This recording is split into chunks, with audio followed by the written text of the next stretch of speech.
I guess it's good evening. Good evening, everyone. I'm Sharad Chole, Chief Scientist.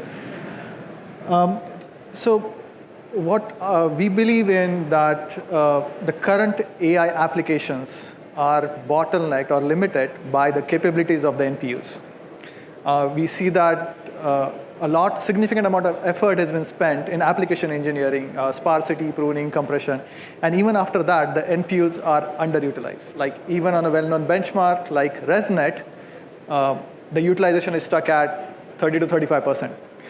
And so for future applications, what industry needs is a edge-friendly NPU, NPU which is built for resource-constrained devices. And at Expedera, we have an offering of exactly that. And I would like to walk you through the journey of how we define this architecture.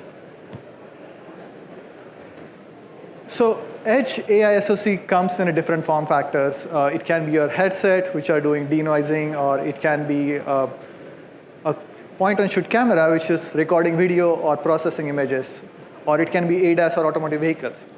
And across all these SoCs, there is a one common form factor that up to 40% of the silicon area is being dedicated for just neural network processing unit. Okay?